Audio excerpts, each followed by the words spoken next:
She called the cops the second my work van rolled back onto my own driveway.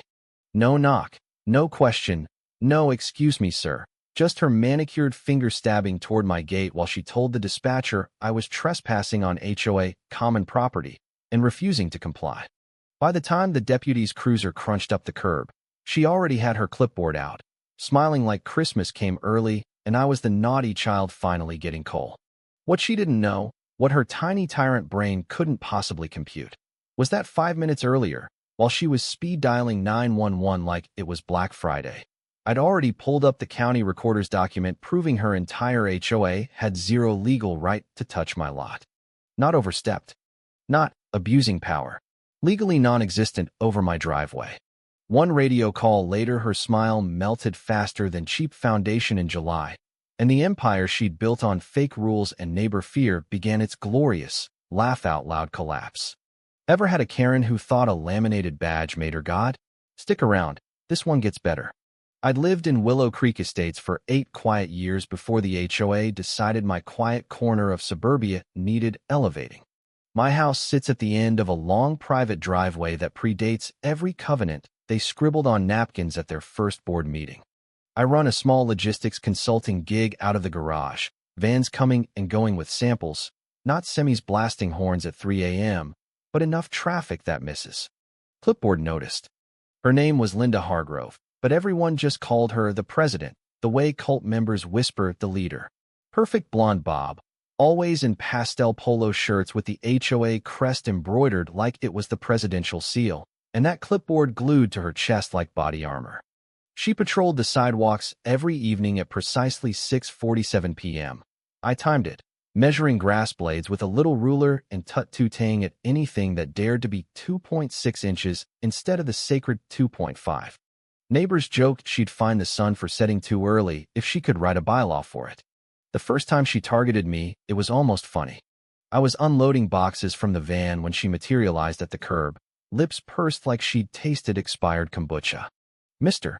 Reynolds," she sang in that syrupy voice that somehow made threats sound like friendly advice. "We've noticed your commercial vehicle usage is disrupting the aesthetic harmony of the neighborhood." Aesthetic harmony. That's what she called it when my plain white van dared to exist within 300 feet of her perfectly manicured rose beds. I just nodded, kept stacking boxes. "My driveway, my business, Linda." She smiled that thin little smile, the one that says, "Bless your heart," right before she files the complaint. "We'll see about that," she cooed, and scribbled something on her holy clipboard before clicking away in her sensible flats. I didn't fight back then. I never do at first. Experience taught me that screaming at clipboard warriors only feeds their martyr complex. So I smiled, went inside, and started documenting photos, timestamps, copies of every letter. Because people like Linda don't stop at one warning. They escalate until someone bleeds or breaks, and they call it protecting property values. The first official notice arrived 3 days later, folded neatly in my mailbox like a love letter from hell. Unauthorized commercial activity. Temporary restriction on driveway access pending compliance review. Temporary. That word should come with a laugh track. They wanted me to park my van 2 blocks away and walk materials in like some peasant. Meanwhile, Old Man Thompson 3 houses down had a boat the size of a yacht parked in his driveway for 6 years, and nobody batted an eye because his grass was the right height. I ignored it. Then came the second, third, fourth, each one more hysterical than the last. They cited bylaws written after I bought the house, claiming my driveway was suddenly common area because the original developer had filed some sloppy paperwork. They threatened fines starting at $250 a day. They even sent a courtesy letter reminding me that excessive vehicle movement can lower curb appeal and affect everyone's resale value. I pictured Linda at her kitchen table, cackling while typing excessive vehicle movement, like it was a war crime. The neighbors started acting weird around week 3. Mrs. Patel from across the street suddenly found urgent reasons to go inside whenever I waved.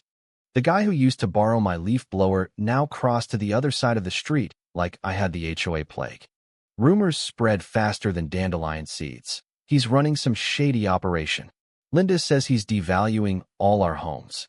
One woman actually asked me at the mailbox if my vans were emitting fumes that might affect her orchids. I almost laughed in her face. Orchids. In a neighborhood where half the houses had fake plastic plants because real ones dared to grow unevenly. But Linda wasn't satisfied with paper and whispers. Oh no. She needed eyes.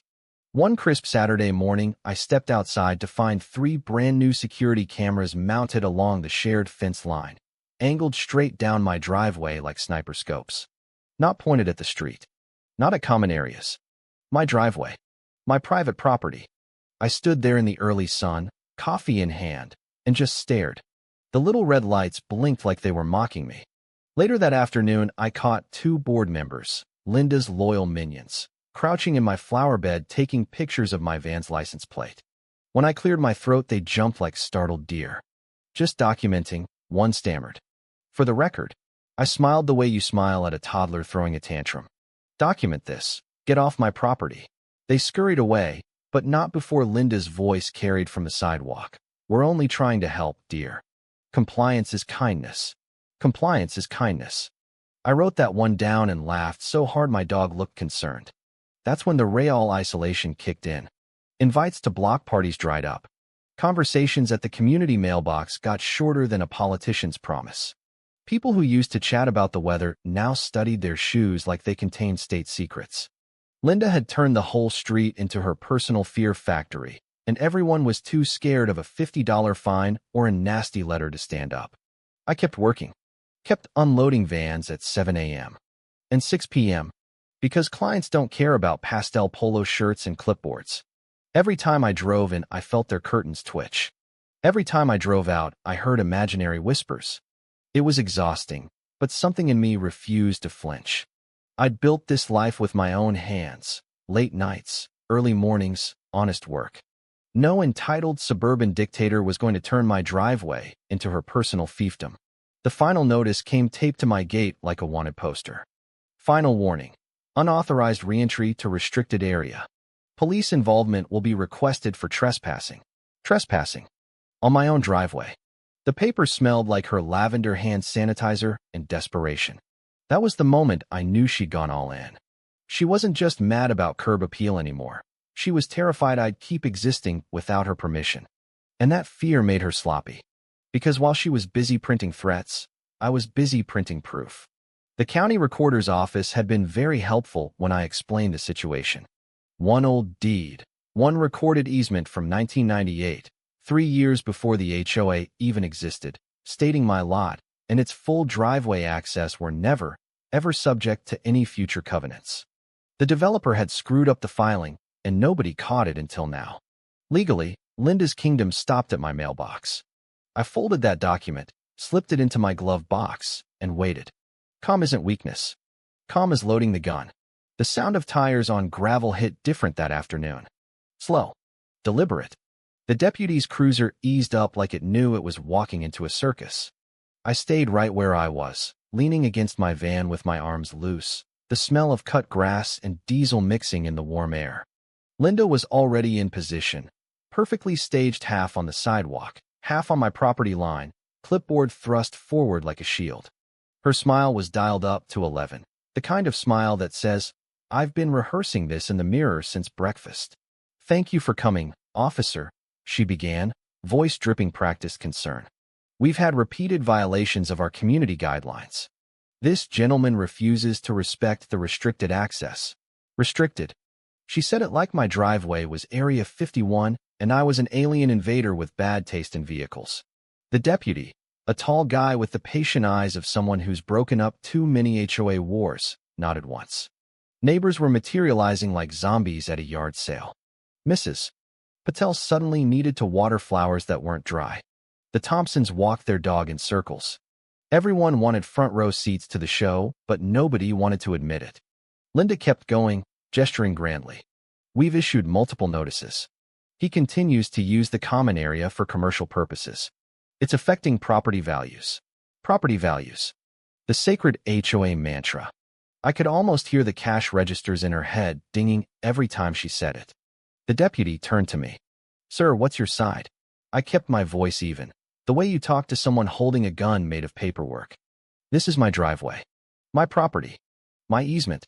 I'm just coming home to do my job. Linda let out that little controlled laugh again, the one that sounds like patience but feels like nails on a chalkboard. That's simply not accurate, officer. The HOA governs all access within our boundaries. We have bylaws. Bylaws. She said it like it was the 10 Commandments carved in stone. I waited until she finished her little performance, then reached into the van nice and slow. No sudden moves. No drama. Just facts. Before we go any further, I said, I'd like the officer to verify something. Her eyes narrowed. The smile twitched. I handed the deputy the folded county document. This is the recorded easement for my lot. Filed in 1998. My driveway has never been common area. The HOA never had authority here. The silence that dropped was so thick you could have spread it on toast. Linda stepped forward fast. That document is outdated. The HOA updated our covenants years ago. I didn't even blink. Covenants don't erase recorded easements, Linda. You'd need a court order and a time machine. The deputy was already scanning the pages, radio mic hovering near his shoulder. I could see the shift in his posture, the moment it stopped being a silly neighborhood spat and became property law. Linda's voice climbed half an octave. Our legal counsel reviewed everything. This man is deliberately obstructing. The deputy held up one finger. Not rude. Just final. Ma'am, let me check this with county records real quick. He stepped a few feet away, keyed the radio, and spoke low. The whole street held its breath. Linda's knuckles went white around the clipboard. I watched her face cycle through stages. Confidence, annoyance, then the first flicker of something that looked dangerously like panic. The radio crackled back. The deputy listened, nodded, asked one follow-up question, then clicked off. When he turned around, the air felt different. Charged. Like the moment before lightning. County confirms, he said, voice flat and professional. Easement recorded 1998, never transferred, never extinguished.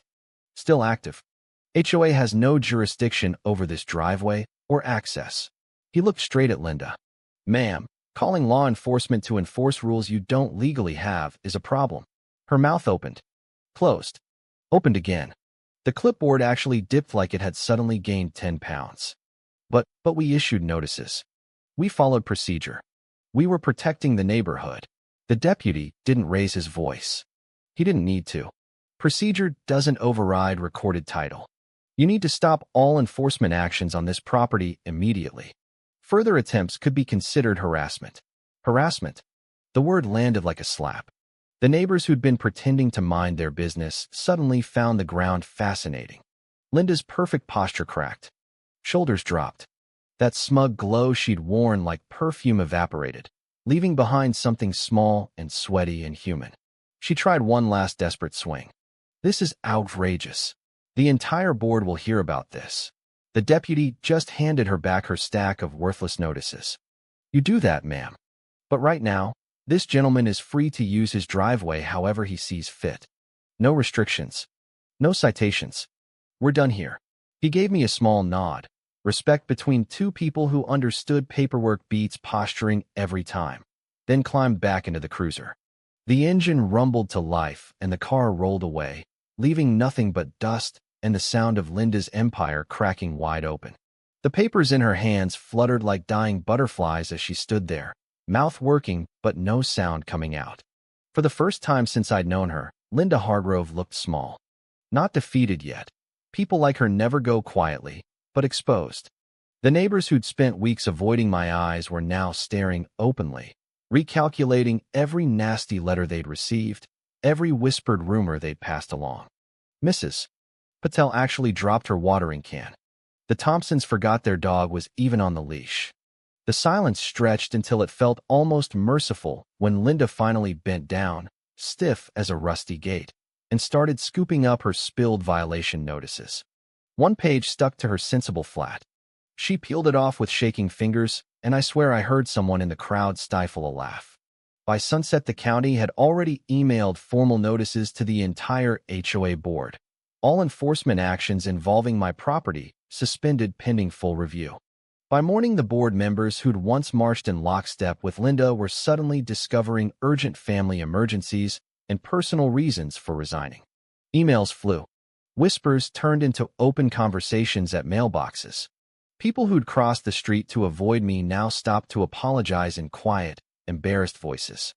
We didn't know Linda made it sound so official. One guy even offered to help unload my next van shipment as a neighborly gesture. I just nodded. No gloating. No victory dance. The ranch, the driveway, didn't need applause. It just needed to stay open. Linda tried to save face for a few more weeks. She showed up at the emergency HOA meeting still clutching that clipboard like a life raft, voice trembling as she insisted the misunderstanding would be cleared up. Nobody bought it. Questions she used to shut down with a single glare now came rapid fire. How much have we spent on legal fees chasing fake authority? Why were we fining people for grass height when our own covenants are legally shaky? The room that once feared her turned into a mirror she couldn't escape. She resigned 2 days later in a terse email that mentioned health reasons, but fooled exactly 0 people. The HOA itself didn't dissolve overnight. Bureaucracy rarely does, but the investigation widened.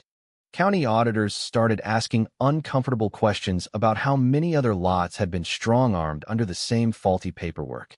Fines got issued. Insurance rates spiked. The once mighty Willow Creek Estates Homeowners Association became a cautionary tale whispered over backyard fences. My vans kept rolling in and out like nothing had happened. Deliveries on time.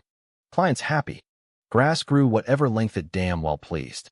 Neighbors started waving again. Real waves, not the nervous half-lifts they'd been doing. Kids rode bikes past my gate without parents yanking them away. The whole street seemed to exhale for the first time in years. One evening, Mrs. Patel brought over homemade samosas and admitted she'd been terrified of getting a violation letter for her slightly crooked mailbox flag. We laughed about it until the sun went down. Turns out when the fear evaporates, people remember how to be human. I still see Linda sometimes, walking her perfectly groomed poodle on the far side of the neighborhood. She crosses the street now when she spots me. No clipboard. No pastel polo. Just a woman who learned the hard way that power borrowed from paper and fear dissolves the second someone checks the actual rules. The driveway is quiet again at night, the kind of quiet that feels earned. I sit on the porch sometimes, listening to the crickets and the distant hum of normal suburban life, and I think about how close we all came to letting one scared woman rewrite reality with nothing but ink and intimidation. So here's the question I keep turning over in my head, and I want you to answer it honestly in the comments. Was I the one who broke the rules by simply using my own driveway the way it was legally meant to be used, or was Linda the real trespasser? The one who crossed every line of decency, law, and basic human respect in the name of aesthetic harmony? Who was truly in the wrong here? The guy with the documented easement, or the Karen who thought a clipboard made her queen? Drop your take below. I read every single one. And if this story hit a little too close to home, hit subscribe, because the next HOA empire is always one document away from crumbling.